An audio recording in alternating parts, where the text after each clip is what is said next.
Hey, everybody. It's Sonia, and I'm trying my new experiment with the Synergy program, trying this video Q&A.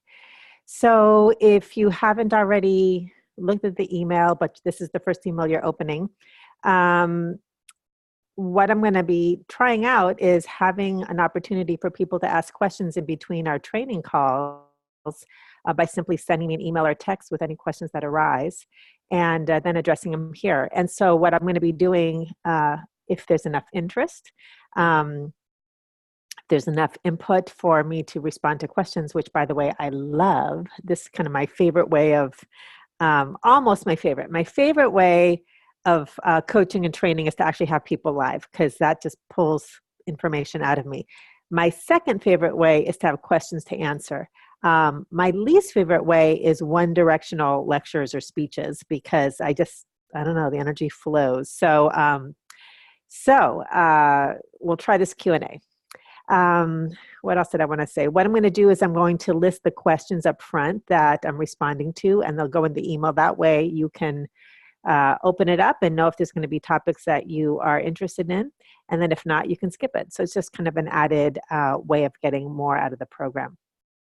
So today, two questions that came into my orbit around the program specifically and through coaching, which is really related, are two things. One is, what do I do when I feel powerless or hopeless around, and I'm going to be specific, around a particular situation, something that's happening in your life, in the world. I mean, there's stuff happening in the physical world all the time that triggers us.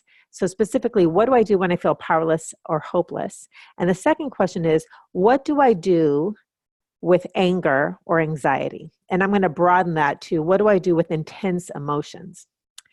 And the final thing I'm going to address, which I'm actually going to start with, is this question that we ask, which is, what do I do? Okay, so let's dive into the answers that are kind of flowing forth about this. So related to the Synergy program and related to what I've been called to speak on and teach on most recently are these ideas of a masculine model of power and a feminine model of power. And as we know, through the program, the masculine, if we had to come up with a really clear way of distinguishing, masculine is about doing and feminine is about being.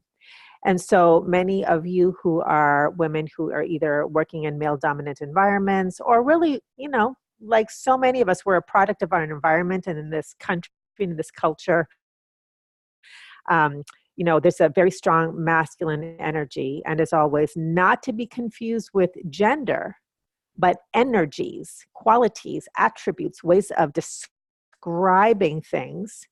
We're very well trained in the masculine, which is the hunting, the thinking, the pursuing, the action, the figuring out, the producing, the attention on outcomes.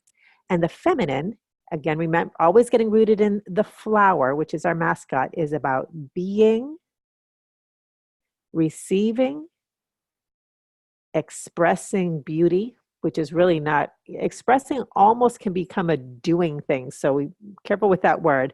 Being, it's actually feeling, experiencing. Trying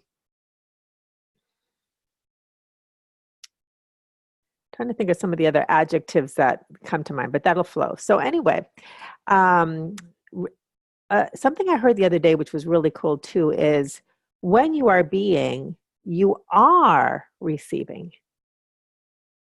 And when you are doing, receiving is, unless you're in this constant flow, it's a harder thing to connect with, because the action and the thinking involved in doing means that the space is filled up by movement, okay, by implementation. And the being means that we are opening up a space. So spaciousness, openness. And in that space, things can flow through. So if you're a flower, the sunlight, the carbon monoxide, dioxide that comes in, that we exhale, comes through, the rain, the minerals come up, but it's like it comes in, it moves through. And through that process of this moving through, then things are revealed. So in the masculine, manifestation is about manifestation through making something happen in the physical world. And the feminine is about manifestation by revealing that which wants to move through. Okay. So the biggest problem that happens when we're in when feminine energy is available to us for manifestation is that instead of allowing the space for the manifestation to reveal itself, which can look like the manifestation of a solution, the manifestation of an answer, the manifestation of an outcome being revealed that we had no idea was even possible. Okay? When we feel powerless or hopeless. That the main thing that gets in the way of that revealing is that instead of there being a space for that solution to arise, that space is filled up with thoughts, with strategizing, with resistance. So something's arising, it's going to move through and release. But what happens is when something arises and we ask, what do I do with it? The thought, the mind comes in and it actually suppresses or represses that which is arising. So this is what happens with emotions. Okay, what do I do when I'm gonna kind of work my way backwards into these questions. So what do I do with anger and anxiety? Okay, what we teach in the program, what we teach in the Ultimate Manifestation Intensive, what I explained at length in chapter 16 of the Attraction Distraction is an expression of what you resist persists, what you honor can transform. So what happens when emotions arise? Anger, anxiety, grief, jealousy, joy, peace. If peace were an emotion, but basically when strong emotions are rising, what happens is it's coming up, it's arising. It's arising, it's arising, and all it wants to do is move through you and release. Right, move through you and release, move through you and release. So what do we do when anger or anxiety or strong emotions arise is we honor them. Honoring simply means to say yes to it, let it be, and it's going to do what it's going to do. That's it. I'm honoring it. It's here. Now, the physical experience of strong emotions can be intense. Okay, so part of what we're learning to do is we're learning to simply be and allow the sensations to move through us. Now, when we're not used to doing that, we have all of these stories about what's going to happen if I do. Back to chapter 16 of the Attraction Distraction. My foray into this was healing from bulimia. And simply allowing my emotions to arise. And I have a whole chapter where you have an opportunity to write about this exercise. You have an exercise where you can write about this, which is, what do I think will happen if I feel my feelings? What do I think will happen if anger arises? What will happen if I feel grief, if I feel anxiety? Most of us have these beliefs that something really bad will happen. Like, I will become non-functioning if I start to feel my feelings. I will, if the tears come, they're never going to stop. I'll do something I regret. I'll say something I regret. Okay. I don't know what's going to happen, right? So there's all of these fears, and it's one of two things. Either our fear of these intense emotions is because we were actually given a message growing up that really was like shaming or scary. Like, I'll give you something to cry about, or big boys don't cry, or go to your room. So there was like this rejection or abandonment. I actually got the message from my father, which were emotions are useless and something to be risen above, because logic and reason got the validation, right? And then my mother's example of emotions were that they were actually projected onto me when she was angry. So she'd like explode. And so it was very scary. So the whole emotional thing was this big, scary thing. And when I started to feel my feelings, which was part of my healing process with bulimia. It was uncomfortable and sometimes intensely so. But here's the thing I want to say about emotions. Just like our bodies are designed, women's bodies are designed to receive, conceive life, have this life grow, and then deliver this life through our bodies, which can be uncomfortable, can be painful.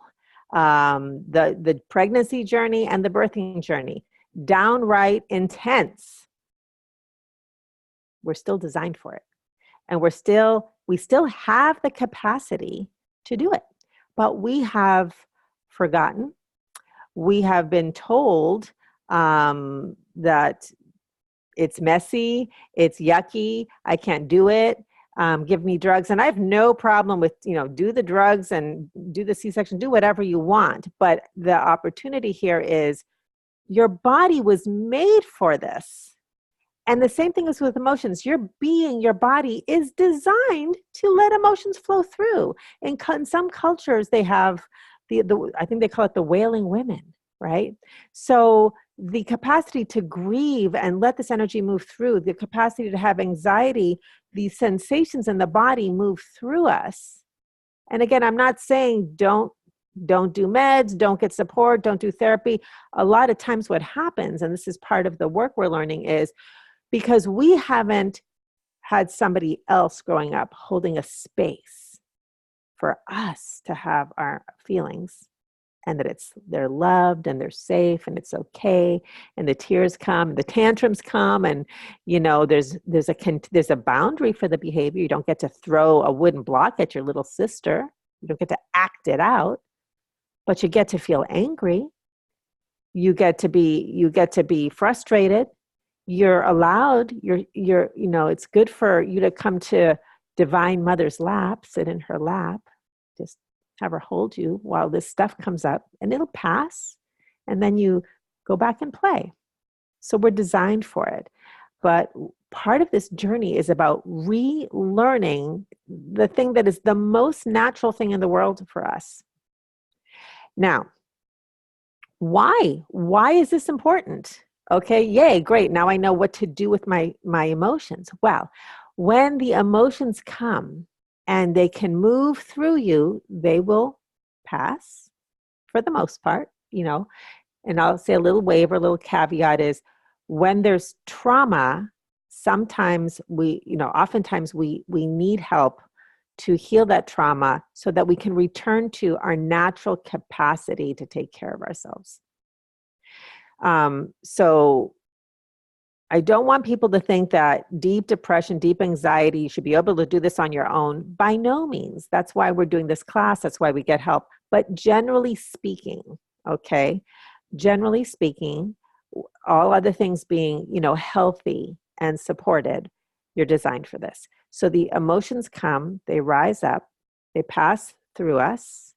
And guess what? The next thing that's there can rise up and reveal. And the next thing. Now, usually what happens when emotions arise and pass through us, first of all, is relief. Because the discomfort that we feel is the pressure that where it can't move. And one of the ways we create that discomfort, what you resist persists, is we go and try to figure it out. So emotions are rising. Why am I feeling this way? What am I feeling? What do I need to fix to make that feeling go away? Push. But this is what causes us suffering. This is what causes us suffering. Okay. Now, as the Buddhists say, pain is inevitable. That's just part of life. So is joy. Joy can be inevitable when you honor your emotions. Peace can be inevitable when you honor your emotions. But so the pain comes and you'll feel it. You'll feel pain. It'll pass through. But the suffering, that is optional. So you let it pass through. And then the divine wisdom, the intelligence that's within you, now has space to arise. So what happens? First, you feel relief. And sometimes you'll feel tired. You'll need to rest. Okay. The second thing that happens is now there's space. Now, it'll happen in the moment after it passes, or you go back to your life and an insight will come, or something will manifest, because now divinity is flowing again. It's always flowing. It's always flowing. You can think of it this way. A trigger comes from the outside in. It flows, right? So you get triggered, the emotions come, you let them flow through you, flow through you. Now, another distinction I want to make is you are not releasing anything. You're not doing anything. You're simply being, and that thing that's here will do what it came to do. Okay? So you be, you offer no resistance, you let it move through you. If it's intense, breathe. If you have anger and you have words that are coming out, you can journal about it. I've broken many pencils journaling about anger. You can go for a walk. You don't have to sit here and just feel it. Go for a walk. With each step, you pound it out into the pavement. You can say the words, I'm angry, I'm angry. You can drop F-bombs. You can yell at somebody in your head. You can envision that with each step, that anger is going into Mother Earth, and she's taking the energy and mulching it up and recycling it. So physicality is really good for anger. I've literally gotten glass from my cupboard and I've smashed it on a concrete courtyard where it was safe. I've heard of people buying plates at Goodwill, and you go to a cliff and you throw them off. I took my kids into the woods with eggs after some hardship, and we wrote things that we were angry about, and we threw them at the tree and they smashed the eggs, and we went from anger to laughter in 60 seconds. So physicality, action is really good for anger. Walking, screaming into a pillow, venting that way, writing letters you're never going to send. And that way you are responsibly finding an outlet for it, but you're not acting on it. So you're creating a safe container for this energy to move through. And in the last class, I talked about fear or anxiety. What happens is we keep asking, what do I do? Right? So one of the things that I've noticed happens, and this has happened to me, this has happened to, there's somebody that's wrote this in, is we start to get tools and information, like all of the practices from the Ultimate Manifestation Intensive. They are all valuable, helpful tools. But part of the subtle hook around that is, because we want to do something to feel better, we start to use those tools, and then we get confused, like, well, which tool should I use? And I'm trying willingness, and I'm trying to suspend judgment, and which lesson should I listen to? And what's happening is we're falling into the trap of trying to fix ourselves. And there's nothing to fix. There's only energy to honor. There's only being. And in the being, the wisdom, the manifestation, the power, the aha, everything that you've been looking for, which is solutions, answers, and relief, reveals itself. It reveals itself, but you need to really catch yourself when you're asking, what do I do? And stop. And go be. Go sit in a corner, light a candle, go for a walk, be with nature, all right? And allow, let it be. So back to our class, awareness, you're aware. Let it be. Breathe it in, walk it in, move it on out through movement, okay? And it will take however long it takes. And it will come and fall, and come and fall. Sometimes it comes intense.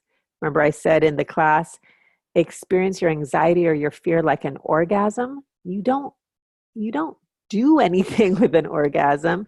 You don't think during an orgasm. You let it be surrender, and it passes. And that's how life is. It's movement. It's energy. Okay. So we talked about, what do I do with anger and anxiety?